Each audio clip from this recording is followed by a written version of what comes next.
Et je vais tout de suite, pour enchaîner rapidement, pour essayer de rattraper tout ce temps, demander à 5 présentateurs de nous rejoindre ici sur scène.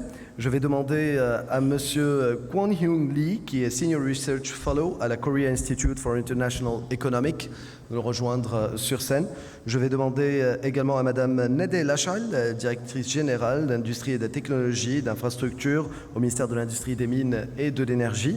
Je vais demander à Monsieur Maluen Shaul, qui est directeur d'énergie chez Comet Engineering, et Monsieur Sinan Ho, Chairman Global Business Alliance, et enfin Monsieur Chong-Hoom Kim, le vice-président de LS Cable and System.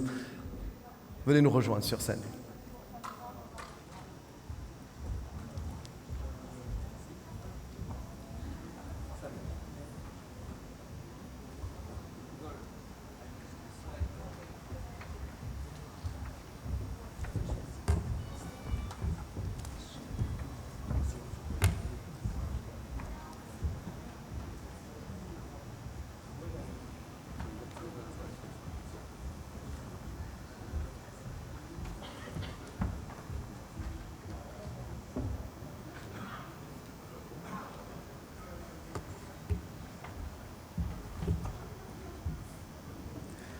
Alors nous allons démarrer cette discussion. Nous allons avoir en fait, c'est une succession de présentations et on va essayer d'en discuter et puis on va avoir des commentaires comme je vous le disais dans la salle. On va commencer avec Monsieur Kwon Hyung Lee qui est Senior Research Fellow à la Korea Institute for International Economics et il va nous parler de cette triangularité Corée, Tunisie, Afrique sur les volets de la coopération économique, sur les opportunités, surtout en matière de digital et dans tout ce qui est green. Voilà. Donc, transition énergétique, digital, la parole est à vous.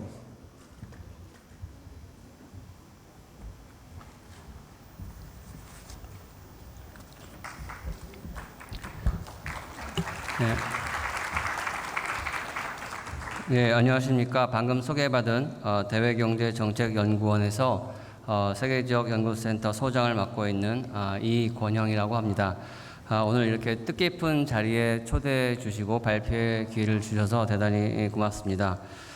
오늘 제가 말씀드릴 주제는 디지털 전환과 녹색 전환 시대의 한국, 튀니지, 아프리카 경제 협력에 관한 것입니다. 제 발표는 크게 세 부분으로 나눠져 있는데요. 첫 번째는 먼저 전 세계적으로 추진되고 있는 디지털 전환과 녹색 전환에 대해서 설명드리도록 하겠습니다. 제가 이것에 대해서 먼저 설명을 드리는 이유는 앞으로 한국, 튀니지, 아프리카 간의 삼각협력이 이루어지고자 할 때 가장 큰 지향점이 되어야 되는 부분이 디지털 전환과 녹색 전환이기 때문에 먼저 말씀을 드리고 그리고 나서 한국과 튀니지 사이의 양자 경제협력을 활성화하기 위한 몇 가지 정책 그리고 한국과 아프리카 사이의 파트너십을 업그레이드하기 위해서 무엇이 필요한지를 설명드리도록 하겠습니다. 2020년에 코로나19가 팬데믹으로 선언된 이후에 가장 두드러지게 나타난 세계 각국의 정책은 바로 디지털 전환과 녹색 전환입니다. 이 정책들은 코로나19를 극복하면서 동시에 기후변화에 대응하기 위해서 만들어진 경제 발전 전략이라고도 볼 수가 있는데요. 잘 아시는 것처럼 디지털 전환이라고 하는 것은 산업 발전이라는 차원에서 보자면 AI라든지 로봇이라든지 IoT 등과 같은 4차 산업혁명 기술을 이용해서 스마트 생산 방식을 추구하는 것입니다. 그리고 녹색 전환이라고 하는 것은 탈탄소 경제를 지향하는 것인데 이것의 정책 목표는 탄소 중립을 2050년까지 달성하는 것에 맞춰져 있습니다. 우리나라, 한국도 역시 마찬가지로 이 정책 목표를 선언하고 추진 중에 있습니다. 앞으로 산업화라고 하는 것은 바로 이러한 디지털 전환과 녹색 전환이 얼만큼 달성되는가에 따라서 결정될 것이고요. 아프리카의 산업화도 마찬가지로 이러한 두 가지 전환에 초점을 맞춰야 된다라고 생각을 합니다. 그래서 앞으로 한국과 튀니지 또는 한국과 아프리카 간의 경제 협력은 바로 이 두 가지 전환에 초점을 맞추어서 이루어질 필요가 있다고 생각을 합니다. 그 녹색 전환의 정책 목표로 제시된 탄소 중립 2050에 대해서 좀 더 의미를 살펴보자면 화석 연료의 사용을 획기적으로 줄이고 반대로 청정 에너지, 그러니까 신재생 에너지라든지 수소를 좀 더 많이 쓰는 그러한 전환입니다. 이렇게 되면 국제 에너지 기구 IEA에서 발표한 바에 따르면 그림에서 보는 바와 같이 총 에너지 공급에서 차지하는 석유 비중이 2020년에는 29.5%에서 2050년에는 7.7%로 줄어들게 됩니다. 그리고 신재생 에너지는 같은 기간에 11.8%에서 거의 3분의 2 수준에 이르게 됩니다. 또한 그 최종 에너지 소비에서 차지하는 전기의 비중은 같은 기간에 19.7%에서 절반 49.1%로 감소하게 됩니다. 이러한 변화는 앞으로 어떤 산업을 발전시킬 것인지를 구상할 때 매우 중요하게 고려되어야 될 환경 변화라고 생각을 합니다. 예를 들면 전력 인프라라든지 전기 자동차라든지 또는 배터리 같은 산업이 중요하게 등장하게 될 것이고요. 또 전기를 어떻게 절약할 것인지, 전기를 어떻게 효율적으로 사용할 것인지에 대한 기술이나 장치, 건물 등이 늘어나게 될 것입니다. 그래서 앞으로 이 한국과 튀니지, 아프리카 간에 협력을 한다고 하면 이렇게 새롭게 등장한 산업에 대해서 좀 더 강조점이 두어져야 된다고 생각이 됩니다. 그런데 디지털 전환과 녹색 전환을 추구한다고 해서 부의 불평등을 심화시키면 안 될 것이고요. 오히려 공정하고 포용적인 전환을 통해서 새로운 일자리를 만들고 또한 포용적인 성장을 달성하기 위한 그러한 점도 역시 마찬가지로 강조될 필요가 있겠습니다. 먼저 튀니지의 거시경제 지표를 좀 살펴보겠습니다. 여러분 잘 아시는 것처럼 인플레이션율도 좀 높은 편이고요. 실업률도 15% 정도 되니까 상당히 좀 높은 편이고, 그래서 경제 성장률은 2020년에는 이제 관광 산업이 크게 타격을 받으면서 마이너스 9.3%가 되었고, 올해의 성장률도 높은 성장률은 이루지 못할 전망에 있습니다. 그리고 재정 수지와 경상 수지의 적자폭도 큰 편이라고 볼 수 있는데요. 이것은 튀니지 경제가 코로나19 등과 같은 외부 충격에 어느 정도 좀 취약한 면이 있지 않은가 그런 생각을 하게 됩니다. 그런데 글로벌 혁신 지수를 비교해 보면 전혀 그렇지 않습니다. 튀니지의 순위를 살펴보게 되면 전 세계 132개국 중에서 71위를 차지했는데요. 아프리카 대륙에서는 모리셔스와 남아공화국에 이어서 세 번째로 높은 순위입니다. 여기 표에서 보시는 바와 같이 다른 북아프리카 국가들, 예를 들어서 모로코라든지 이집트라든지 알제리아에 비해서도 상당히 양호한 수준을 보이고 있습니다. 특히 인적 자본 면에서 보게 되면 전 세계 35위에 이르고 있습니다. 그만큼 튀니지가 한국과 유사하게 에너지 자원은 부족한 반면에 인적 자본은 매우 훌륭하다는 것을 알 수가 있습니다. 이러한 점을 잘 활용하면 한국과 튀니지 양국 간의 경제 협력의 영역을 더욱더 넓힐 수 있다라고 생각을 합니다. 그리고 한국과 튀니지의 교육을 살펴보면 수출은 2억 1,900만 달러, 그리고 수입은 1억 1천만 달러, 좀 작은 편입니다만 2017년 이후에 수출과 수입이 모두 증가세에 있습니다. 이것은 매우 긍정적인 지표라고 생각이 됩니다. 그리고 튀니지는 관광 산업뿐만이 아니라 자동차 부품 생산 등과 같은 제조업이 발달해서 비교적 경제 구조가 다변화되어 있는 상태입니다. 그래서 앞서 말씀드린 것과 같이 노동력과 양질의 노동력과 스마트 생산 방식을 잘 결합한다면 향후에 산업협력의 여지는 매우 크다라고 생각이 됩니다. 그리고 튀니지는 자원 수출보다는 자국 농산물이나 공산품, 그러니까 스스로 만들어진 상품을 수출하는 수출 지향적 국가입니다. 그래서 그리고 이제 또한 지중 해안에 위치하고 있어서 물류 측면에서 매우 유리한 측면이 많습니다. 그리고 FTA 네트워크를 통해서 아프리카와 유럽 시장에 진출할 수 있는 좋은 조건에 있습니다. 또한 외국인 직접 투자에도 매우 좋은 조건을 갖추고 있는데요. 특히 지난 2011년 아랍의 이후에 민주주의가 잘 정착되어 가고 있고 또한 무역 자유화와 민영화를 추진하고 있으면서 양질의 노동력이 풍부하고 외국 투자자에 대해서는 매우 개방적인 태도를 유지하고 있습니다.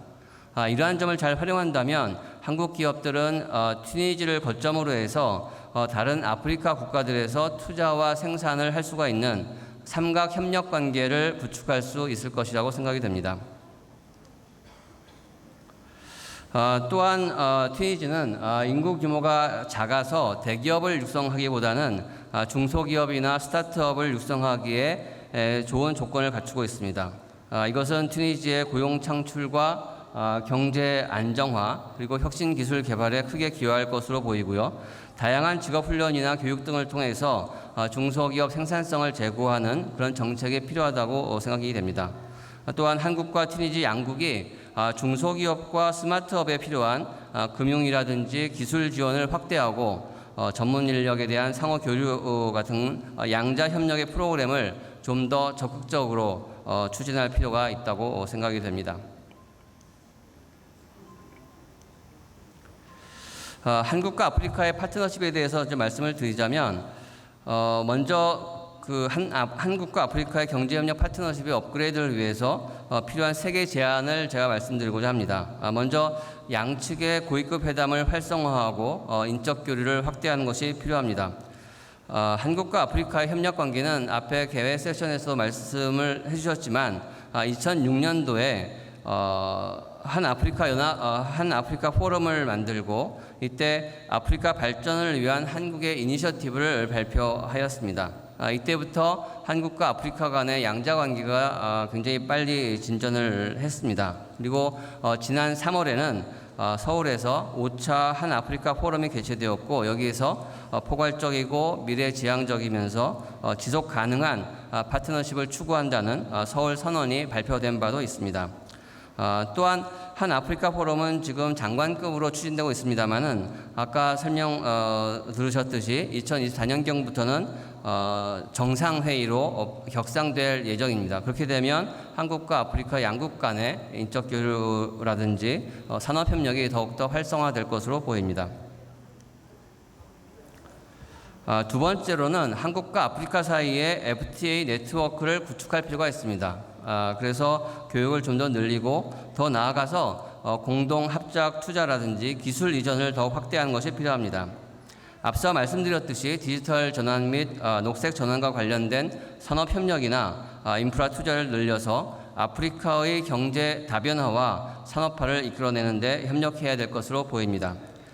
그리고 이 과정에서 중소기업이나 스타트업의 역할도 굉장히 중요한데 금융 조달 능력이 부족한 중소기업이나 스타트업을 지원하기 위해서 공동 투자 펀드 등과 같은 금융 플랫폼을 구축할 필요가 있습니다. 그리고 세 번째로는 아프리카의 지속 가능한 발전을 위한 미래지향적인 ODA를 더욱 확대해야 될 필요가 있습니다. 미래지향적인 ODA라고 하는 것은 여러 가지 요소가 포함될 수도 있지만 제가 강조하고자 하는 것은 앞서 말씀드렸던 디지털 전환과 녹색 전환을 추구하면서 포용적 개발과 회복력을 구축을 하는 것을 목표로 하는 것입니다. 또한 ODA라고 하는 것은 단순히 지원에 끝나지 않고 민간 부분 투자를 유도해야 합니다. 한국의 수출입은행에서 지원하고 있는 EDCF를 통해서 인프라를 구축하고 또 그에 기반해서 한 아프리카 양측 기업이 공동으로 산업협력 방안을 모색할 필요가 있습니다. 그리고 국제공여국이라든지 글로벌 파트너십을 구축해서 튀니지와 함께 삼각협력 또는 소다자협력을 통해서 양자협력의 한계를 극복하는 방법도 매우 필요하다고 생각이 됩니다. 제 발표는 이것으로 마치도록 하겠습니다. 경청해 주셔서 감사합니다.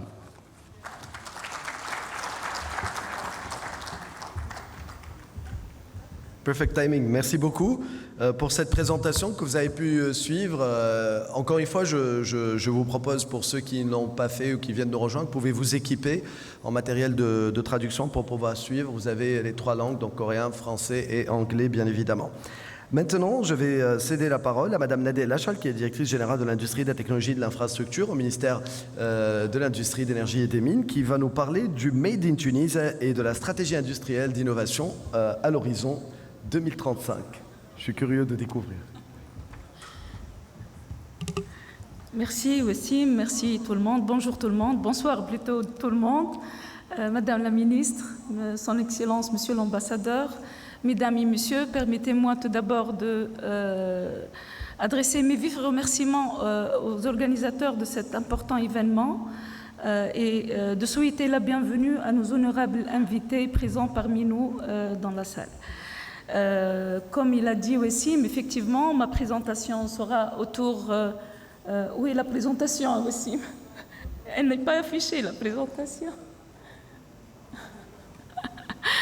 Ma présentation, elle sera autour de la stratégie industrielle et d'innovation à l'horizon 2035.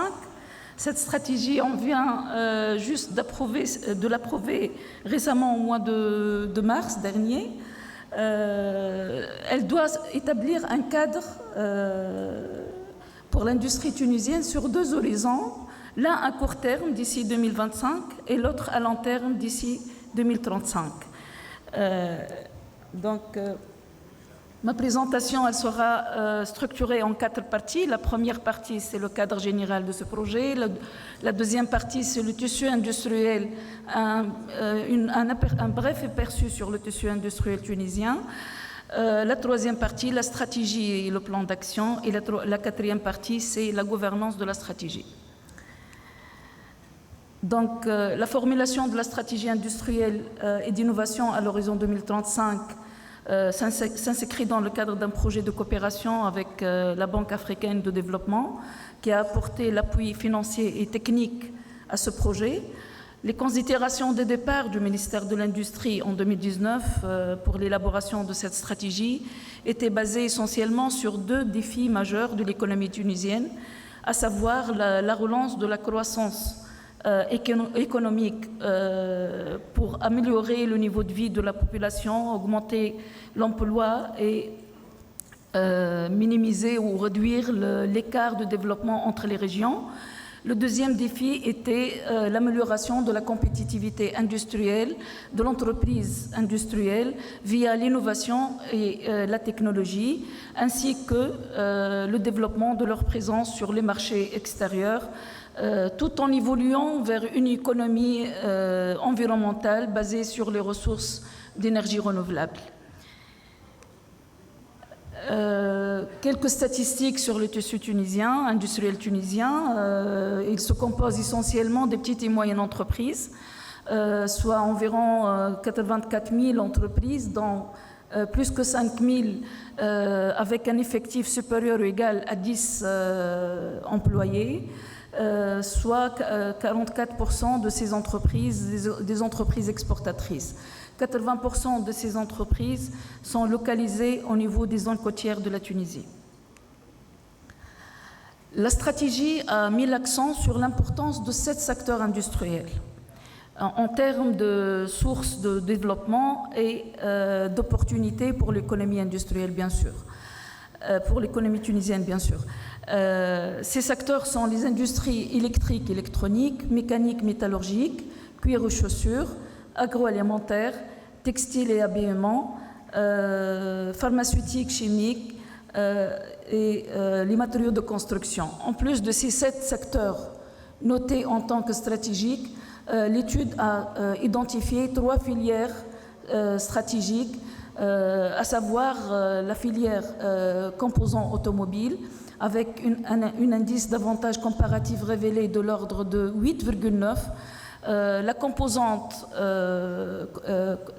filière composants aéronautiques avec un indice d'avantage comparatif révélé de l'ordre de 5, et la filière construction navale et ses composants avec un indice d'avantage comparatif révélé de l'ordre de 3,2. En plus de ces 7 secteurs industriels porteurs et ces 3 filières porteuses, l'étude a identifié aussi 2 secteurs de services à fort potentiel pour l'économie tunisienne, à savoir les services de technologies de communication, d'information les services de TIC, les TIC, qui font partie des activités en forte expansion, notamment 3 domaines qui ont un potentiel pour l'économie tunisienne. C'est la santé digitale, la cybersécurité et le e-learning. Le secteur de services, le deuxième secteur de services porteur identifié, c'est le secteur de conseil technique aux entreprises et d'engineering. L'analyse SWOT a dégagé bien évidemment des forces et des faiblesses pour le secteur industriel. Je vais me concentrer uniquement sur les forces et je vais citer à titre d'exemple 3 forces majeures. Le positionnement géographique stratégique entre 2 continents, l'Afrique et l'Europe, la capacité d'agir et de réactivité par rapport aux évolutions technologiques et un écosystème riche et expérimenté. En tant qu'opportunité, l'analyse SWOT a permis d'identifier 2 opportunités majeures. La première, c'est l'emplacement géoéconomique favorable aux échanges et à l'investissement étranger, symbolisé par une demande croissante des marchés africains pour les produits et les process industriels de qualité et la proximité géographique et culturelle par rapport à l'Afrique et par rapport à l'Europe. La deuxième opportunité, c'est la possibilité de valoriser des ressources locales et de développer le marché local. Aujourd'hui, l'industrie tunisienne, le contexte où se trouve l'industrie tunisienne, notamment après le Covid, impose une rapide position par rapport aux tendances de l'environnement international et une forte adaptation aux grandes mutations de ce contexte. Cela nécessite une stratégie industrielle agile permettant essentiellement de tirer profit de la délocalisation industrielle des Européens post-Covid des Européens, de tirer profit de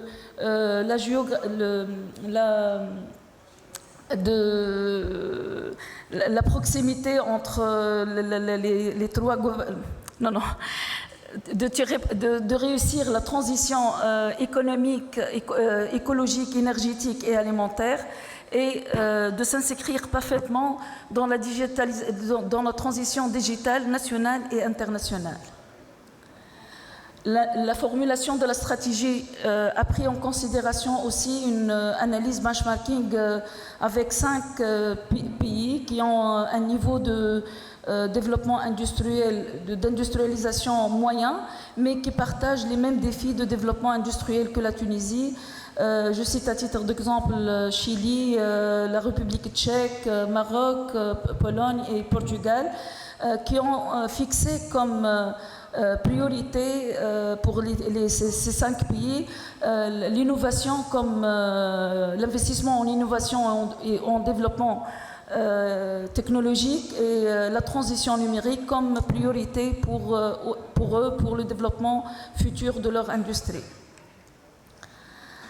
Toutes ces analyses nous a permis de fixer une vision stratégique pour l'industrie tunisienne basée essentiellement sur le développement continu des forces distinctives de l'économie tunisienne pour permettre à la Tunisie une industrie toujours compétitive en termes de coûts et de qualité et qui investit de plus en plus dans les domaines d'excellence technologique pour produire des produits de forte valeur ajoutée et respectant l'environnement. Cette vision peut être formulée en une industrie compétitive et technologiquement avancée pour une croissance solide, inclusive et durable.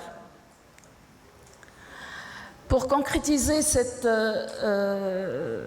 vision et atteindre ces objectifs, 5 leviers stratégiques ont été retenus. Le premier, et à mon sens qui est le plus important et Le plus urgent, c'est le levier A, le fait de mettre en place un environnement favorable pour le développement des investissements et des activités économiques. Le deuxième levier, c'est le levier B qui consiste à encourager l'innovation et favoriser la transition énergétique, environnementale et numérique. Le levier C, il consiste à donner un nouvel élan à l'internationalisation de l'entreprise. Le quatrième levier, c'est le levier D. Il s'agit des politiques verticales qui consistent à développer de nouvelles spécialisations verticales. Et finalement, le levier E qui consiste à développer une image attractive pour la Tunisie. Tous ces leviers ont été déclinés dans un plan d'action structurant permettant de traduire la stratégie. Pour le levier A, le plan d'action il se repose essentiellement sur un certain nombre de réformes structurelles et profondes permettant de recréer une fiscalité nationale favorable à l'investissement industriel, une bonne gouvernance économique, une rationalisation et une révision du rôle de l'État, un accès rapide au financement pour les PME et des services performants pour l'industrie, notamment en termes de logistique et foncier. Le levier B, le plan d'action de levier B consiste se focalise sur 4 axes stratégiques: le développement des ressources humaines, l'appui aux projets innovants à fort potentiel et aux clusters et aux projets collaboratifs, la transformation digitale et la transformation numérique. Pour le levier C, le plan d'action il retient 4 priorités. La première priorité, c'est le développement d'une collaboration étroite entre avec l'Europe, le Maghreb et l'Afrique. Le deuxième axe, c'est... j'ai oublié. Pardon.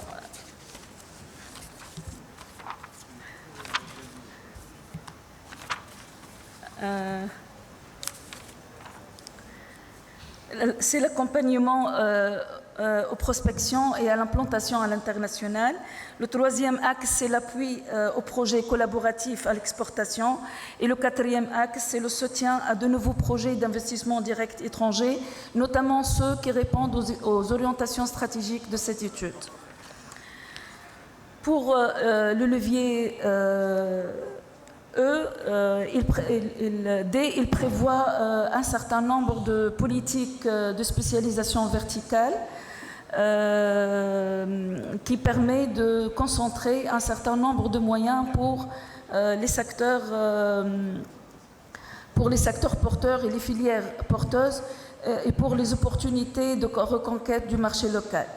En ce qui concerne le levier E, la concrétisation de cette orientation, elle sera à travers la mise en œuvre du plan de communication identifié et défini par la stratégie industrielle à l'horizon 2035 et qui va permettre de communiquer autour de la stratégie et en même temps autour de Tunisie en tant que destination industrielle et technologique.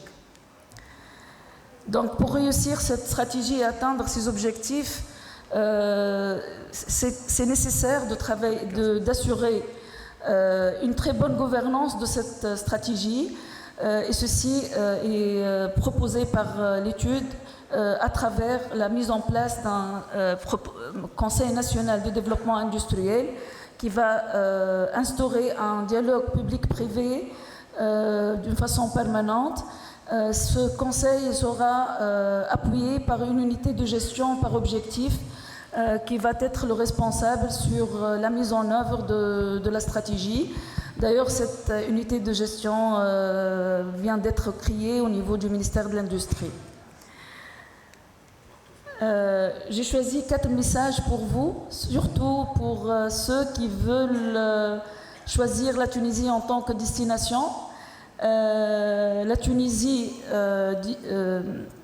investit dans tout ce qui est infrastructure pour vous faciliter l'accès à vos projets. La Tunisie a mis l'innovation au cœur de sa stratégie pour vous permettre de développer vos projets et de développer vos projets. Et finalement, la Tunisie dispose d'un vivier de compétences pour vous permettre les meilleurs talents. Merci pour votre attention.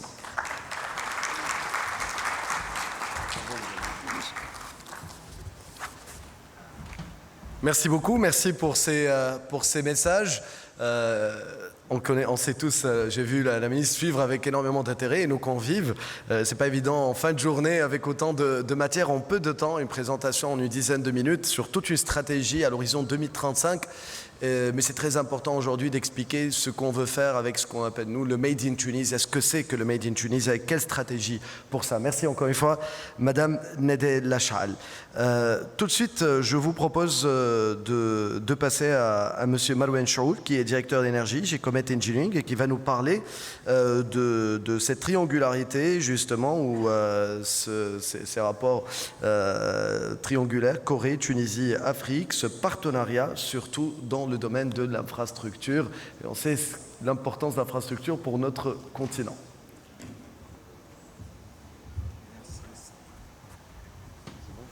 Allez, donc, juste bonjour tout le monde. Via la présentation, en fait, on va vous présenter en fait les opportunités de partenariat, donc tripartite, tunisienne, africaine, coréenne, dans le domaine en fait de l'infrastructure et la construction dans un cadre général. Donc on a le bénéfice en fait d'être un bureau d'études pluridisciplinaire basé en Tunisie, qui travaille en fait dans tout domaine de la construction. Donc primo en fait on va vous faire une présentation générale du bureau. Puis on va détailler en fait un certain nombre de références en fait et de projets sur lesquels on a travaillé et qui peuvent en fait orienter vers les futurs partenariats. Ensuite, donc on va décliner par type de projet les projets majeurs en fait qui sont développés en fait en Afrique subsaharienne. Et dans une dernière partie, en fait, on va envisager les différents cadres de collaboration. Donc entre Tunisiens et Coréens, qu'ils soient en fait constructeurs, bureaux d'études ou organismes de financement. Donc Comet en fait est un bureau d'études basé en Tunisie, donc qui opère majoritairement en fait en Afrique subsaharienne, francophone et anglophone. Donc notre activité est concentrée en fait sur la partie Afrique du Nord, Afrique de l'Ouest et Afrique centrale. On a un staff permanent en fait qui excède les 100 personnes. Et un chiffre d'affaires en fait qui avoisine les 20 millions de dollars. Donc les 20 millions de dinars. Donc sur ce chiffre d'affaires en fait, faut considérer qu'il y a 80% du chiffre d'affaires qui est réalisé hors Tunisie et principalement en Afrique subsaharienne. Donc en termes de clients et d'organismes de financement, on travaille en fait sur des projets généralement financés par des bailleurs de fonds, qu'ils soient bilatéraux ou multilatéraux. Et en fait, en termes de services, donc, on agit sur les projets en tant que bureau d'études sur les différentes phases. Donc, que ce soit en fait à l'amorce du projet, donc ce qu'on appelle en fait la faisabilité, puis en phase de design détaillé, donc l'ingénierie, et puis dans l'accompagnement de nos clients en fait dans le choix des entreprises de construction, et puis en fait une fois que les chantiers de construction sont démarrés, on fournit en fait les services en fait de project management et de contrôle de travaux sur site. Donc au niveau des business lines et des types de projets sur lesquels on travaille, en fait, donc, on travaille sur multiples types de projets de construction. Donc principalement le bâtiment et l'industrie, l'infrastructure en fait qui englobe en fait les routes et ouvrages d'art, l'énergie dans le sens en fait centrale de production électrique et réseau de transmission et distribution. Ensuite, l'hydraulique, l'environnement, et voilà. Donc, on a un certain nombre de business lines, en fait, et on couvre un panel très varié de projets de construction. Donc là, en fait, juste à titre informatif, en fait, on va balayer des projets qu'on a exécutés en Afrique subsaharienne dans les différentes business lines. Donc, sur la partie bâtiment, et juste en fait à titre indicatif, donc, on a réalisé des projets d'hôpitaux. Donc, à gauche, en fait, un projet au Cameroun et à droite, en fait, un projet en Côte d'Ivoire. Donc, dans les deux cas de figure, en fait, on exécute en fait l'ingénierie et puis la supervision de travaux.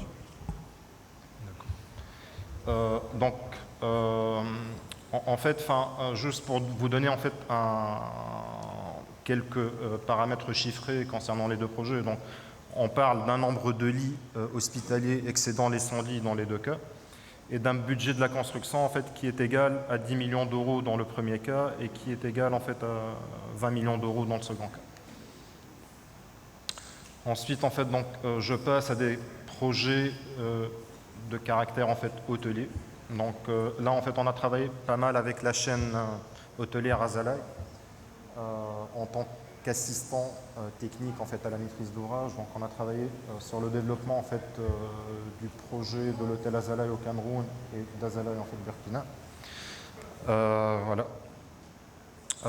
Ensuite, en fait, voilà, des interventions directes avec des bailleurs de fonds. Donc, on est intervenu auprès de la Banque africaine pour gérer en fait tous les contrats de sous-traitance, de maintenance au niveau du headquarter,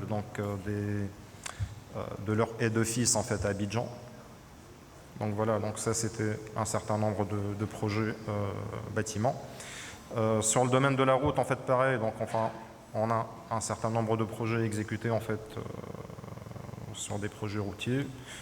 Je balaye rapidement. Et donc en fait voilà la slide où on voulait en venir. Donc en fait typiquement, si on veut décliner le marché de la construction en Afrique, on peut se baser un peu sur les priorités définies par la Banque africaine de développement comme étant les priorités de développement du continent africain. Donc si je synthétise, 1. Light Up and Power Africa. Secondo, Feed Africa. Tertio, Industrialize Africa. Point 4, Integrate Africa, dans le sens en fait créer les chemins logistiques en fait qui connectent en fait les différents points. Et 5e point en fait, Improve the Quality of People Life, donc incluant en fait tous les projets à caractère sociaux et donc qui inclut entre autres en fait les projets de santé et d'éducation. Donc sur la base de ceci en fait, et si on veut détailler en fait les gros projets de la construction en Afrique, typiquement en fait on peut retenir 3 grands pôles de projets. Donc les projets d'électricité, qui incluent en fait les power plants et les réseaux de transmission et distribution, les projets d'infrastructure en fait qui englobent en fait routes, ponts, projets ferroviaires et dams en fait, qui sont les ports. Et tertio en fait les projets en fait de santé et d'éducation. Voilà. Donc en termes de pistes de collaboration, même si ça reste en fait un peu high level, tout dépend en fait du type en fait du partenaire coréen auquel on fait face. Donc typiquement en fait, si on a affaire en fait à un bureau d'études, typiquement l'idée ce serait en fait de voir la complémentarité entre ce que sait faire un bureau d'études tunisien et le bureau d'études en fait coréen, et de s'associer en fait dans le cadre de consortium pour participer à des projets complexes techniquement. Ensuite, vis-à-vis en fait des boîtes de construction coréennes, ce qui peut être proposé, c'est un schéma en fait où on accompagne sur la partie ingénierie et la boîte coréenne en fait prend en charge en fait tout ce qui est construction et fourniture en fait d'équipements. Donc on a l'avantage en fait, principalement en Afrique francophone en fait, de maîtriser les normes de conception en fait, qui sont généralement des normes découlant des normes françaises. Donc là-dessus, voilà, donc il y a une complémentarité qui est triviale en fait de partenariat. Et voilà, donc en première approche, en fait, ce serait ceci. Après, en fait, au niveau des financements, donc le plus facile, ce serait de participer en fait, dans le cadre de projets financés par la Corée. Et donc ça permettrait en fait aux bureaux d'études coréens et aux entreprises coréennes en fait d'avoir en fait un premier pas dans les pays concernés. Et puis voilà, donc ça reste en fait une approche high level qu'on pourrait développer. Voilà. Merci à vous, merci pour l'écoute.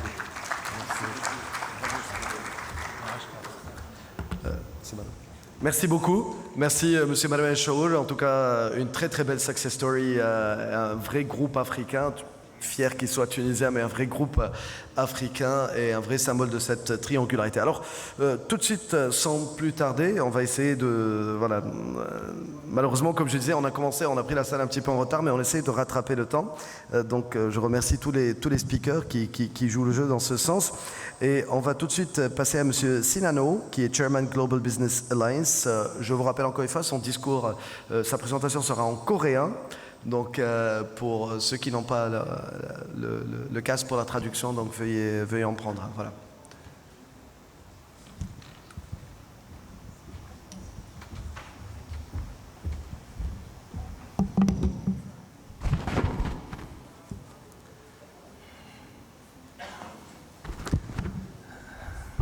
여러분 반갑습니다. 얼굴은 터키 사람이지만 마음과 정신이 그리고 국적이 한국인입니다. 여러분들의 바로 가까운 나라 터키에서 태어났지만 25년째 한국에서 살고 있으면서 열심히 사업을 하고 있는 사람입니다. 저는 25년 전에 터키에서 출발해가지고 학생으로 아름다운 나라 대한민국에 갔었고 25년 후에 지금은 캐러반 그룹이라는 회사를 이끌고 있습니다. 터키 지중해 레스토랑 제인점을 지금 한 15군데 정도 운영하고 있고 그리고 무역협회, 무역회사 그리고 한국에 있는 좋은 신제품들을 전 세계적으로 수출하고 있습니다. 저는 사실은 이렇게 중요한 자리에 아름다운 나라 튀니지에 처음으로 왔지만 정말로 너무나 기분 좋고 아주 좋은 모임들이 지금 되고 있는 것 보니 너무나 기분 좋습니다. 대한민국이란 나라, 한국이란 나라를 그냥 하나의 비즈니스 파트너로 보지 말고요. 아프리카에 있는 50개 정도 된 나라가 그 나라들의 하나의 멋진 모델이 될 수 있는 국가로 봤으면 좋겠습니다. 그 이유는 바로 53년에 대한민국이 전쟁 끝나고 60년대 새마을 운동이라는 아주 훌륭한 운동을 시작하면서 60년대 나라 경제 수준이 너무나 낮았지만 60년대 그 새마을 운동 그걸로 해가지고 지금 대한민국이 그 짧은 시간 내에 전 세계에서는 10번째 제일 강력한 경제가 됐습니다. 작년에 대한민국의 수출이 거의 한 700조 원 정도, 수입이 한 600조 원 정도 되고 이 두 개가 합치게 되면은 1.3 트릴리언 달러, 엄청 큰 숫자인데 이 숫자로 대한민국이 전 세계에서는 7번째 강력한 국가가 됐습니다.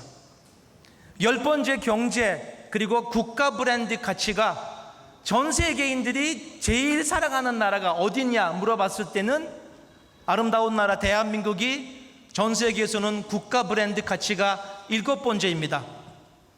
이 짧은 시간 내에 40에서 50명밖에 안 되는 이 짧은 시간 내에 대한민국이 엄청 가난한 나라가 지금 전 세계에서는 아주 강력한 국가가 되어버렸습니다. 그래서 오늘 이 자리에 같이 계신 분들은 50개나 되는 아프리카 국가들은 아무리 멀리 있어도 여러분들의 모델 국가, 여러분들의 발전의 경제의 모델 국가 될 수 있는 나라가 바로 대한민국입니다. 그래서 한국에서는 어떤 물건을 사거나 파는 것보다는 어떻게 하면은 형제 국가인 멀리 있지만 가까이 있는 한국처럼 우리들도 될 수 있을까에 대한 이 숙제를 열심히 고민하면서 이런 모임들을 가졌으면 좋겠습니다.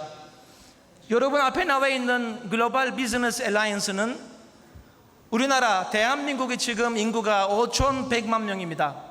5,100만 명 중에 300만 명 정도 외국인이 살고 있습니다. 이 외국인 중에 한국에 살면서 비즈니스를 하고 있는 사람들이 이번에 합쳤습니다. 거의 한 68개 나라에서 온 68개국에서 온 외국인 사업가들이 한국에서 하나가 되고 한 마음이 되고 같이 네트워킹도 하고 한국에 대한 우수한 제품들을 전 세계로 수출하고 있습니다. 글로벌 비즈니스 알라이언스는 제가 아무리 다른 나라를 찾아봐도 비슷한 협회가 잘 없습니다. 작은 협회들이 많지만 한국과 두 국가 간의 협회들이 많지만 글로벌하게 그 나라에 살고 있는 외국인들이 하나가 된 것이 아마 저희 GBA 글로벌 비즈니스 알라이언스가 하나로 지금 보입니다.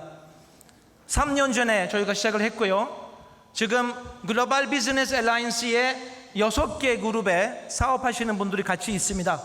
한국인 사업가들이 같이 있고 외국인 사업가들이 있고 그 다음에 각 대사관에 있는 상무관들이 저희 협회 회원입니다. 네 번째는 스타트업들이 같이 있고 월드 아티스트 분들이 같이 있고 그리고 인플루언서 유튜버들이 같이 있는 협회가 저희 글로벌 비즈니스 알라이언스입니다. 저희는 지난 3년 동안 정말 많은 활동을 했었고 한국에 있는 좋은 제품들을 거의 한 100개 정도 나라에 수출이 될 수 있는 아주 좋은 일들을 많이 했었습니다. 지금 현재 그 GBA는 37개 정도의 대한민국에서는 많이 알려져 있는 협회하고 MOU 계약이 잘 돼 있습니다. 저희들은 매달 한 달에 한 번씩 모여서 한국인, 외국인 사업가들이 네트워킹 할 수 있는 이렇게 좋은 자리에서 GBA 리더스 포럼을 매달 하고 있고요. 많은 네트워크를 저희가 갖고 있습니다.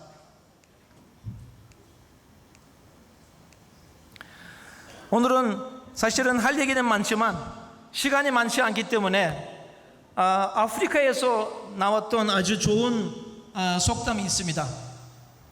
혼자 가게 되면 빨리 갈 수 있지만 같이 가면은 멀리 갈 수 있다는 말이 참 아름다운 말입니다. 그래서 우리는 지금 이 투니지하고 리비아에서 오신 많은 사업가분들이 계시는데 이름도 많이 비슷합니다. 이쪽에서는 피타가 있고요. 피타. 그 다음에 한국에서는 기타가 있습니다.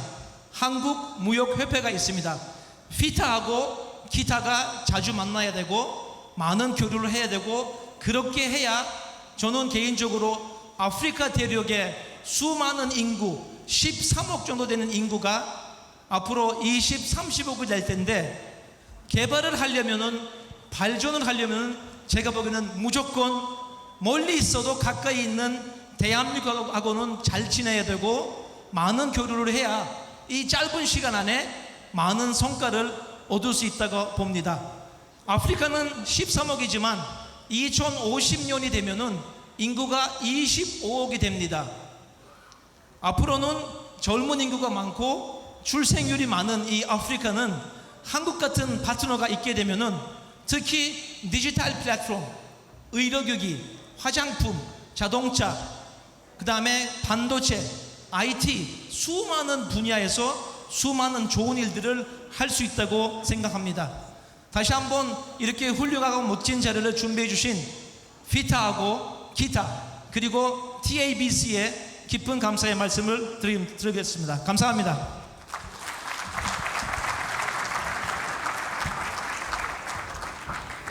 Thank you, Mr. Sinano. Thank you very much, and great sentence to finish with. C'est très bien dit à la fin. Donc, seul, vous pouvez aller rapidement. Ensemble, vous pouvez aller beaucoup plus loin. Merci beaucoup. Tout de suite, le dernier intervenant de ce panel. Ensuite, on aura quelques interventions dans la salle d'1 minute chacune et on va clôturer. Alors, tout de suite, la parole est à Monsieur Chang Hoon Kim, qui est vice-président de LS Cable and Systems, qui connaît très bien la Tunisie puisqu'ils sont installés à Zarzis.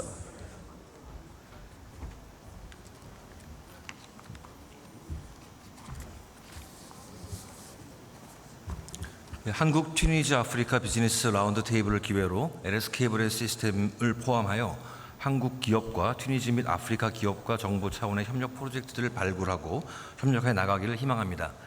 저는 한국의 최대 케이블 매니팩처러이자 글로벌 퍼스트 티어 케이블 매니팩처러로서 에너지와 정보 기술 전송에 기여하는 LS 케이블 앤 시스템에서 중동 아프리카 헤드쿼터의 바이스 프레지던트를 맡고 있는 김종훈입니다.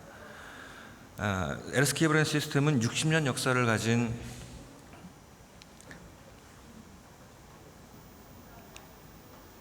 글로벌 케이블 매니팩처러이며 2003년 LG전자로 유명한 한국의 LG그룹으로부터 스핀오프한 후에 2021년 US 20빌리언의 글로벌 매출을 실현하고 있는 LS그룹의 주요 계열사입니다. 한국을 포함한 전 세계 20개국에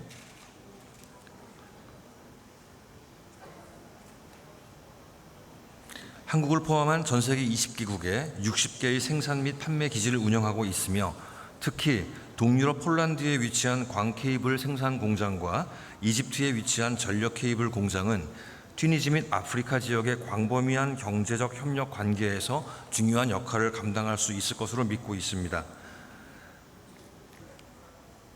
LS케이블은 사람과 사람 그리고 국가와 국가 간 연결의 혈관인 송전망과 송전망 구축의 보다 효율적인 구축을 위하여 R&D 센터와 함께 친환경적이고 효율을 높이는 제품을 개발하고 있습니다. 전력 분야에서는 HVAC 그리고 HVDC 500kV급의 언더그라운드 케이블과 서브마린 파워 케이블을 생산, 포설 모니터링하는 글로벌 턴키 솔루션 프로바이더로 활동하고 있으며 통신 분야에서는 광 케이블 및 해킹에 강한 스트럭처럴 케이블 제품을 개발하여 아웃도어 백본 네트워크 및 인도어 데이터 센터 등 광범위한 글로벌 ICT 턴키 솔루션을 제공하고 있습니다. 튀니지의 지식 기반 경제 성장을 위한 전략적인 지렛대로서 ICT 인프라 개발의 중요성은 아무리 강조해도 지나치지 않겠습니다. LS케이블 앤 시스템은 이처럼 급격하게 변화하는 시내에서 쏟아져 나오는 방대한 데이터를 손실과 지연 없이 빠르게 전달해주는 혈관 역할을 하는 통신 인프라를 직접 생산하고 유무선 광대역 통신망을 설계하며 직접 구축하는 턴키 솔루션 프로바이더입니다. LS케이블 앤 시스템은 공적 경제 원조 자금을 활용한 ICT 교육훈련 센터 건립, 정부 전자 및 국가 광대역 통신망 구축 사업에서 높은 경쟁력을 보유하고 있으며 대상 국가의 자체 자금으로 진행되는 스마트시티 인터넷 데이터 센터, 초고속 인터넷망, 친환경 재생 에너지 시스템 구축 분야에서도 신뢰할 수 있는 글로벌 턴키 컨트랙터로서의 풍부한 경험을 보유하고 있습니다.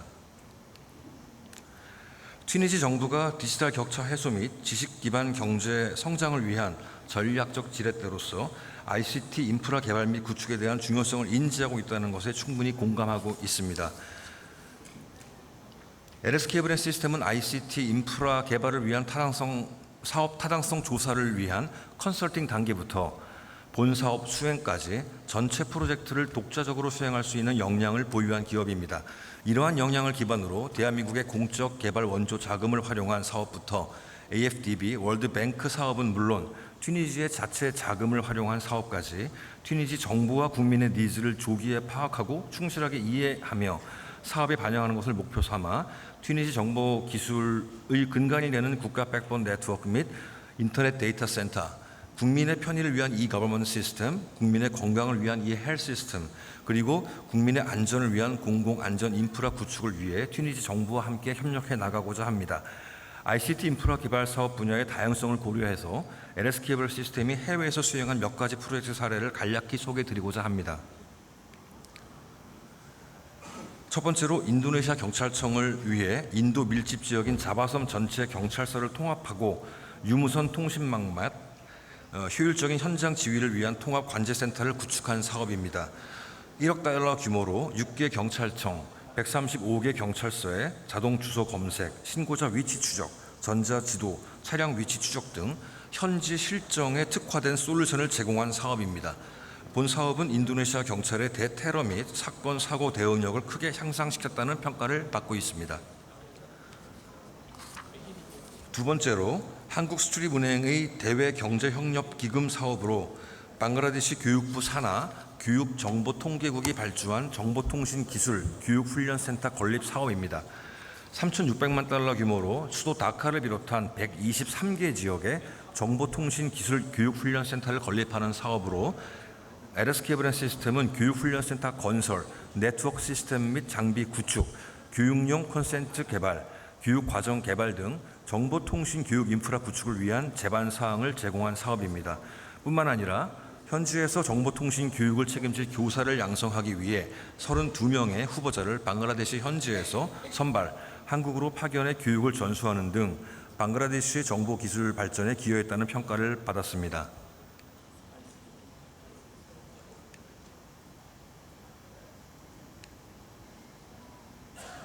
네, 세 번째로 아시아 인프라투자은행의 첫 통신망 투자 사업으로 오만의 국영통신사인 오만 브로드밴드가 국가 최초로 광통신망을 구축한 사업입니다. 1919년부터 21년까지 수도 무스카트와 주요 도시를 잇는 초고속 광 네트워크망 구축 사업의 성공적인 수행에 이어서 올해 22년부터 27년까지 초고속 광 네트워크망을 잇는 2단계 사업도 잇따라 수주하여 현재 수행 중에 있습니다. 코로나19로 심화된 디지털 격차 해소를 위한 ICT 인프라 구축에 크게 기여했다는 평가를 받고 있습니다.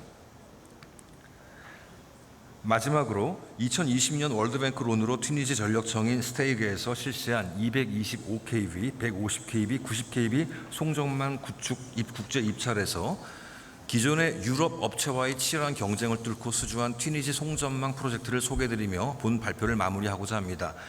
2021년 3월 튀니지 전력 가스청 발주처인 스테이그와 초고압 송전 지중망 공사 1괄 하도 턴키 계약을 체결하였습니다. 본 프로젝트는 225, 150, 90kV의 지중 송전망을 튀니지 전역에 총 12개 루트에 공급하고 설치하는 프로젝트로서 계약일로부터 24개월간 공사가 이루어지고 있고 현재 공사가 진행 중에 있습니다.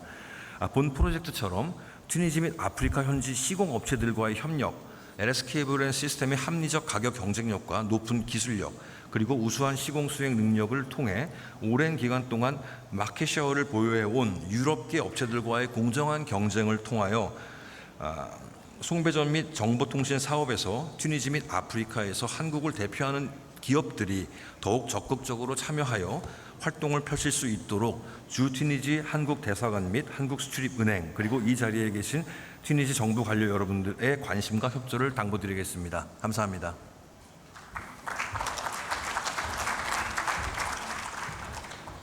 Thank you very much. Comme je disais tout à l'heure, d'ailleurs j'ai vu M. Chorri, tout à l'heure c'est Chorri Riflia, donc ils connaissent très bien la Tunisie, ils sont installés zone franche de Zarzis.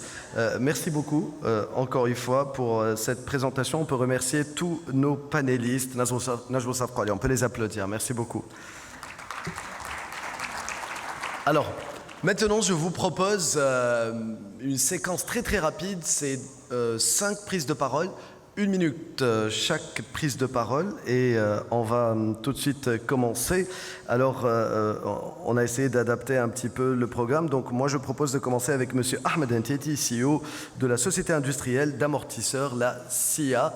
Voilà, il a le micro. Micro, s'il vous plaît, il faut que ça marche.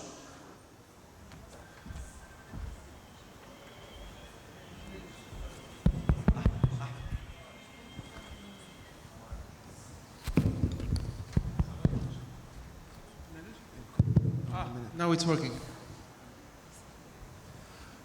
All right. A lot of pressure for me to say everything in 1 minute. Dear Minister, Excellency, ladies and gentlemen, let me start first by introducing myself and tell you about the automotive sector.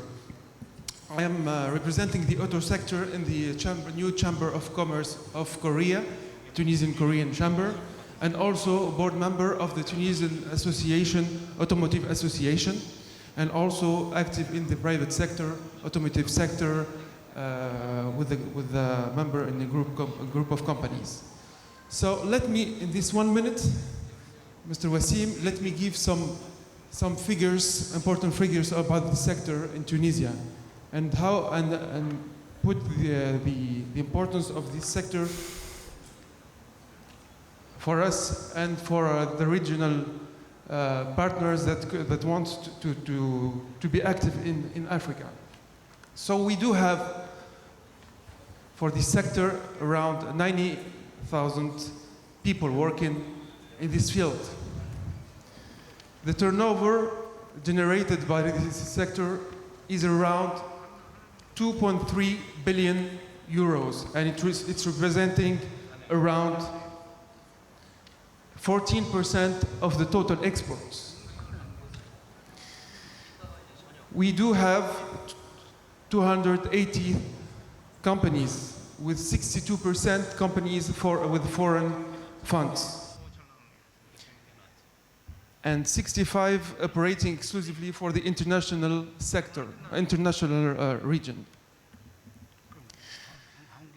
80% of our products are exported to car manufacturers, and of course, as you guess, with the region strategic place that we have, we export mainly to the European countries like France, Italy, Germany, and Romania. This is actually where the car manufacturers are producing cars.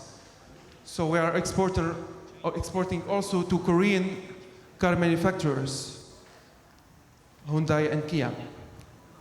Products go from electronic cables, mainly, this is our strength, but also mechanics, spare parts, electronics, plastic and rubber. We do have in Tunisia international Tier 1, Tier 2, and Tier 3 actors, but also local, domestic, international champions. And this is some of our strength. Well, let me tell you about the auto culture that we do have. In 20 seconds, if possible, really. Okay. Sorry, Ahmed. So it's really, I mean, we do have a lot of competitive advantage, but some of them are skills that are highly competitive. We are the first in North Africa in terms of highly competitive costs and skills. According to the major global index, investment incentives for foreign international investments can go up to 33% of the total investment, corporate tax exemption for 10 years, and so on. So let me just tell you, to conclude, let me just tell you that you are, dear friends, that we are your regional partner for the auto product production and car manufacturing. Your gate to Africa and Europe is from here, since our culture is highly automotive and we have highly integrated production, a geographic position and close and very, of course, a good relation to our neighbors. And also to finish, as you know, we have trade agreements with all African countries. Thank you. Thank you. Merci beaucoup, Monsieur Ahmed Henteti. Alors, très rapidement, je vais les annoncer. Donc, la parole est à Monsieur Khaled Mhiri maintenant, qui est ici dans la salle. C'est Khaled Mhiri, CEO Aramis. Ensuite, ça sera à Madame Habli Monia Sitar Klasadi, CHM Turquie. On vient de me rappeler encore une fois, c'est pas une question de faire plaisir ou pas. On doit libérer la salle. Malheureusement, ce panel arrive avec un retard accumulé tout au long de la journée, mais on doit s'y faire parce qu'il y a le dîner qui doit être préparé, qui sera servi dans 1 heure dans cette salle. Je m'excuse déjà, il y a 5 intervenants qui ont été annulés. Voilà, donc je préfère faire cette mise au point, prendre 30 secondes et vous donner la parole parce que je vais devoir couper les micros. Désolé. C'est Khaled, allez-y. J'ai combien de secondes? Allez-y, c'est Khaled. J'ai combien de secondes? Vous avez 1 minute chacun pour les personnes que je viens de citer. Allez-y. Alors, Excellence, chère assistance et chers amis et invités de Corée, Jo Eun Hashim Imnida. Je vais vous faire une brève présentation des secteurs IT et électrique-électronique de mon pays, la Tunisie, qui sont parmi les secteurs les plus dynamiques en termes de création d'emplois, de croissance et de création de valeur. Alors, 3 arguments. La Tunisie est un pool de talents. La Tunisie présente des filières innovantes et une infrastructure de qualité. Et je vais faire 3 focus. Le premier, c'est sur le secteur IT, 2200 entreprises, 40 000 emplois, 1,5 milliard de dollars, 10%, ça représente 10% du PIB et une croissance moyenne de 8% sur ces dernières années. Ce sont des entreprises performantes dans l'intelligence artificielle, dans l'IoT, dans la réalité virtuelle, dans le blockchain ou bien dans le big data. Et avec un secteur qui est relativement bien organisé, bien représenté, avec des structures comme l'association TACT, le groupement Get IT, dont j'ai l'honneur de faire la coordination, ou bien la Fédération du numérique de l'UTICA. Deuxième focus, c'est celui des industries électriques et électroniques. C'est un secteur qui recoupe un peu ce qu'a dit mon ami Ahmed Henteti juste avant pour l'automobile. 340 entreprises, environ 100 000 emplois. C'est une croissance moyenne de 10%. La Tunisie est le 7e fournisseur de l'Union européenne en différents devices électriques et électroniques. Des acteurs internationaux présents en Tunisie, je ne vais pas les citer tous, mais Acil Flash, Fuba, Kronberg Schubert, Sagemcom, Yura, représentés par des clusters comme Mécatronique de Sousse ou Elentica. Alors, en conclusion, considérez la Tunisie comme un partenaire high-tech pour le développement de vos affaires dans la région. Et pour finir, Gamsahab Nida. Bravo aussi Khaled Mehili. Vraiment bravo pour tout ce que vous faites, les chiffres en témoignent, c'est un secteur très dynamique, tout autant que le secteur automobile. On va passer maintenant à un autre secteur avec Madame Monia Habli, qui est à la tête des ports, Coast Development and Airports Division chez Studi International. La parole est à vous, vous avez 1 minute. Merci, bonjour tout le monde, bonjour à tous, bonjour à toutes. Voilà. Studi International est une société d'ingénierie créée depuis 1970, initialement concentrée sur le marché tunisien. L'activité de Studi s'est fortement internationalisée vers le continent africain. Voilà, je vais citer quelques chiffres clés. On a 52 ans d'expérience, 700 employés, 65,5 millions de dollars comme chiffre d'affaires. On est intervenu sur plus de 44 pays avec plus de 4000 missions.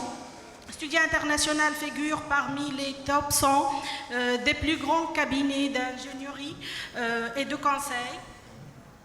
Nos domaines d'intervention couvrent notamment les infrastructures de transport, l'architecture et l'urbanisme, l'eau, l'agriculture, l'énergie, la construction et l'industrie, les technologies de l'information, le conseil financier, la concession et le PPP, engagés avec nos partenaires dans le développement résilient du continent africain. Voilà, je vais citer quelques... Le temps ne me permet pas de citer nos références. Je vais citer quelques références, notamment en ce qui concerne mon domaine de compétences, ce qui est le portuaire maritime. Voilà, donc parmi nos références, nous sommes actuellement sur le port en eau profonde d'Al Salem, avec une capacité de 1,2 million de VP. Nous sommes également présents sur le port autonome de Kribi, au Cameroun. Nous avons fait également le plan directeur des infrastructures de pêche tout au long de la Mozambique sur environ 3000 km de côte, 42 ports de pêche, également sur la Tunisie. Nous sommes actuellement aussi au Côte d'Ivoire concernant l'optimisation du transport lagunaire à Abidjan. Nos succès de partenariat également avec les bureaux d'études sud-coréens, notamment pour le projet de mobilité urbaine à Douala au Cameroun, l'étude faisabilité pour l'amélioration du transport urbain pour le BRT à Maputo au Mozambique. Et nous prospectons également aujourd'hui sur plus d'une vingtaine de marchés sur le continent africain avec les Coréens. Excellent.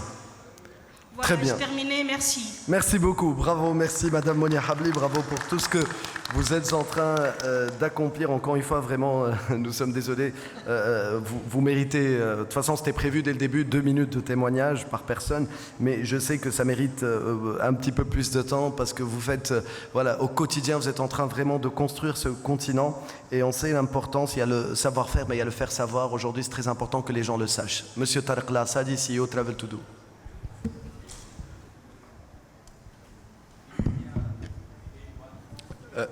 Le micro était... Le micro, voilà, allez-y. Allez-y, c'est bon, allez-y. Ça marche? Très bien. Sabotage. Et Tunisia et Juan Yang Ham Nida. Le tourisme est l'industrie la plus sûre au monde. J'ai vu dans les slides tout à l'heure de nos amis coréens, même le pétrole, il n'y a plus de pétrole dans 20-30 ans. Le tourisme est l'industrie la plus sûre au monde. Le tourisme ne meurt jamais. L'être humain ne s'arrêtera jamais de bouger et de voyager à travers le monde. La Tunisie 1200 km de côte. C'est pas 1200 km de côte, il y a plus. Il y a 1500 km de côte si nous comptons les îles. La Tunisie est à 1 heure de vol d'un gros réservoir de clients qui est l'Europe. La Tunisie est située entre 2 pays pétroliers avec un grand pouvoir d'achat. Au-dessous, il y a le continent africain avec une croissance économique incroyable, avec une explosion démographique incroyable. Et c'est un marché prometteur et on est là pour ça.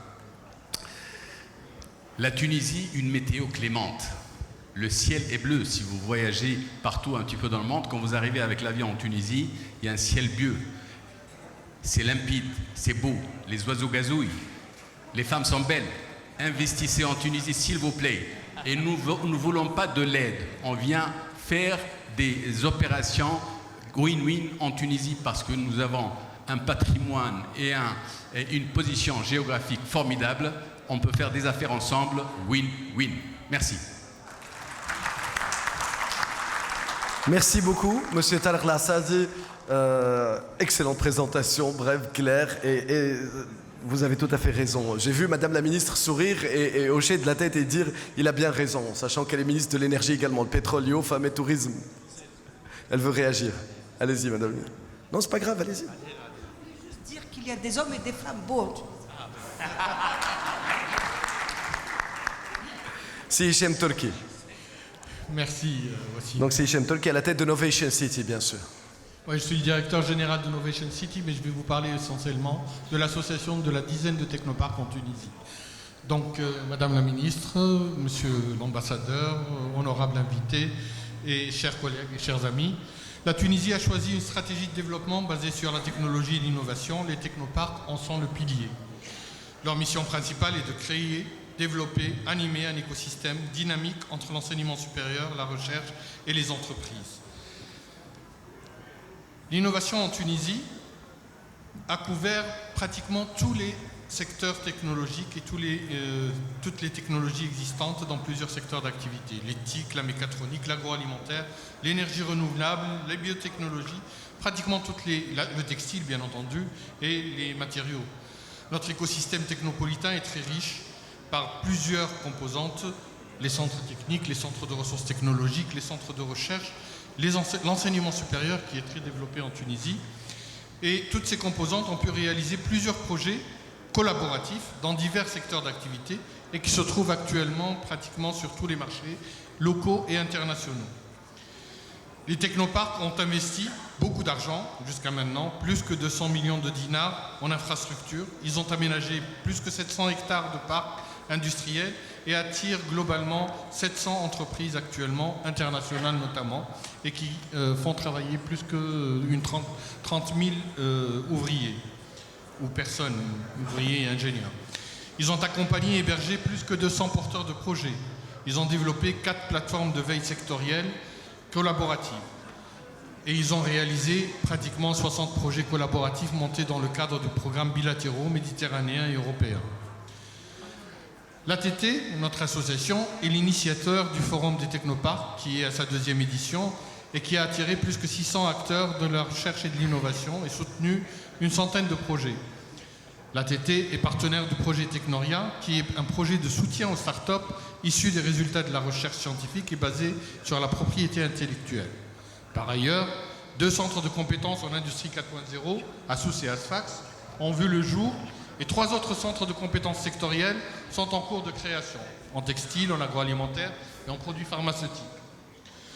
Plusieurs acteurs de notre écosystème ont bénéficié de formations par les technoparcs coréens et ont pu acquérir un savoir-faire ô combien utile pour le développement de nos technopoles dans l'exploitation et l'animation des technoparcs. Les technoparcs tunisiens poursuivront leur effort de développement pour les années 2022 à 2025 et comptent, bien entendu, sur notre partenaire coréen pour poursuivre une collaboration fructueuse des 2 parties. Comme piste de collaboration, nous proposons d'œuvrer ensemble à la mise en place d'un forum tripartite triangulaire Corée, Tunisie, Afrique sur la recherche et l'innovation, à assister le développement de l'entrepreneuriat et de l'investissement multilatéral et multipartenaire dans les secteurs des services de l'industrie, et à développer les startups. Tout à l'heure, on a bien entendu la fondation qui travaille énormément sur les startups. Nous aussi, en tant qu'association de Technopark, nous avons une activité assez développée pour les startups. Donc on peut développer des startups innovantes basées sur les propriétés intellectuelles et les transformations digitales de la Tunisie, de l'Afrique et de la Corée. Je vous remercie et je suis sûr que nous pouvons développer pas mal de choses ensemble avec la Corée et avec l'Afrique.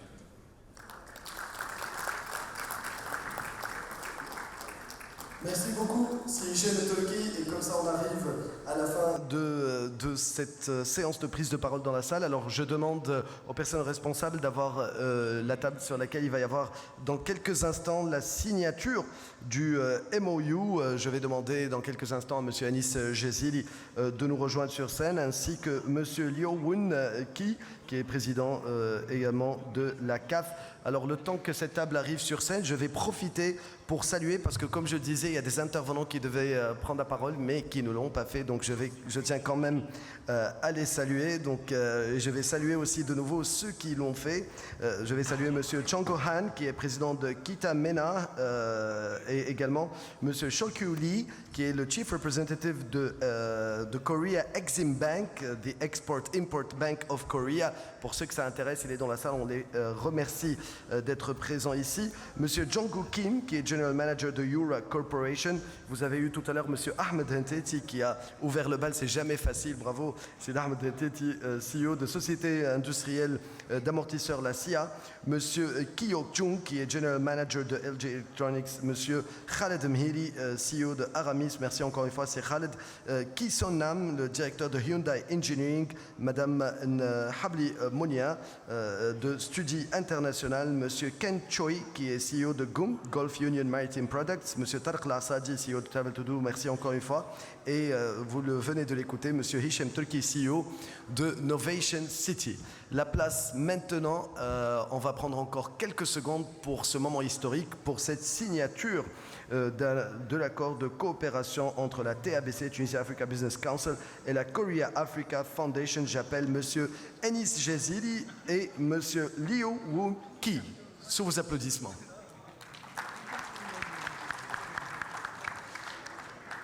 Et je propose donc que Madame la Ministre également puisse nous rejoindre sur scène, et son Excellence l'ambassadeur de Corée du Sud.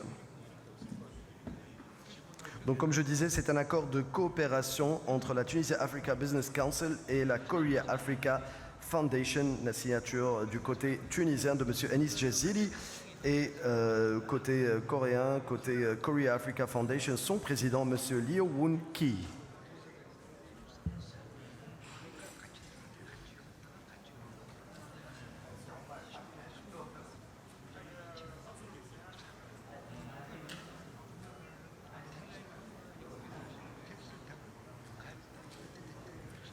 Vous pouvez procéder à la signature.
La parole, on va clôturer avec M. Salim, président de la Chambre de commerce et d'industrie tuniso-coréenne.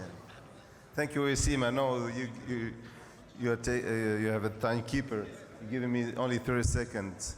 Well, it was really amazing this afternoon session with a lot of interesting intervention from the people, from our friends, African, Tunisian, and Korean.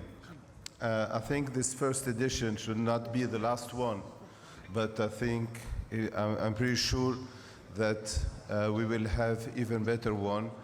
This edition should be followed as a yearly event for everybody. I would like to thank everybody for their attendance, for their contribution. Thank you very much to all of you. I just leave to... Merci Slim, merci. Je suis vraiment très honoré de la signature de cette convention de partenariat. TABC et toute son équipe, elle est fière de cette convention. Nous avons, vous voyez, lors de l'ouverture officielle, on a signé avec beaucoup d'organisations, mais cette convention nous tient à cœur et j'espère à travers cette convention, on va développer réellement la coopération coréenne, tunisienne vers l'Afrique. Alors, maintenant, on va clôturer cette séance. Et pour clôturer, je vais remercier ceux qui ont contribué à cette excellente édition, FITA 2022, 5e édition.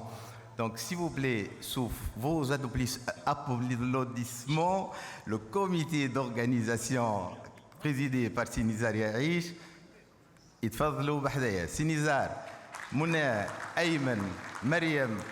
Je ne sais pas, est-ce que Marwan Abid avec Hani Sombel, il est en réunion, j'espère qu'il va nous rejoindre. S'il n'est pas là, il n'y a pas de souci. Et Alice Uzinas, malheureusement, elle n'a pas pu nous rejoindre. Alice, c'est la vice-présidente de Africa Finance Corporation qui est à Davos. Elle n'a pas pu nous rejoindre, mais elle a fait un travail exceptionnel. Donc, je tiens, au nom de TABC, du bureau exécutif TABC, de toute l'équipe, remercier vivement ce comité exceptionnel. أنا عندي مشكلة كبيرة هو l'édition prochaine, comment je vais trouver une équipe meilleure par rapport à cette équipe. C'est difficile. Alors, Chim, les trophées, oui. Alors, je vais remettre quand même les trophées à notre comité d'organisation. Je vais commencer avec Mouna Chaibi, présidente de CGD, sous vos applaudissements.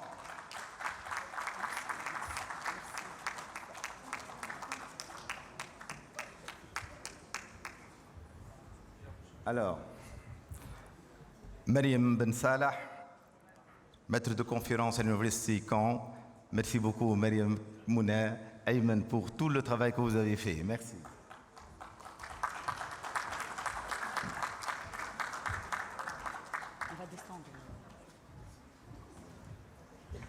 Alors, هو خويا وحبيبي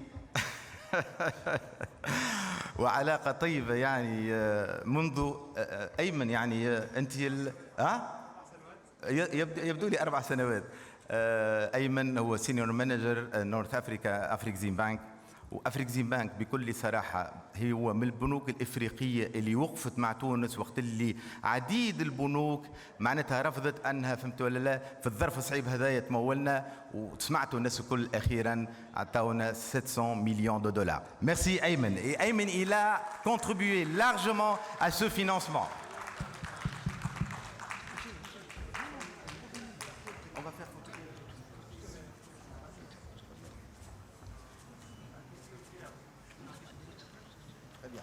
Merci.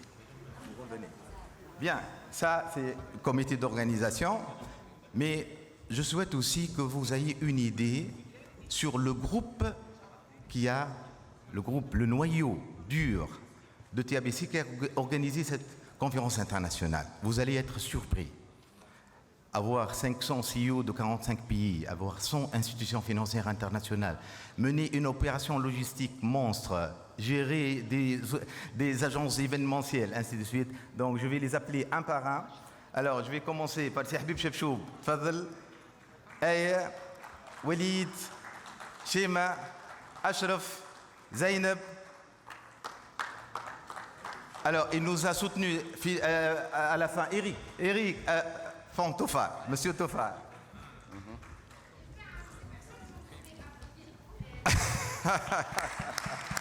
Eh ben, écoutez, c'est 6 personnes qui ont travaillé jour et nuit pour organiser ça.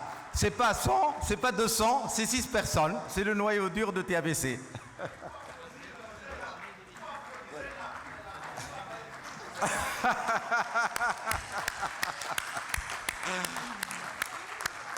Bien sûr.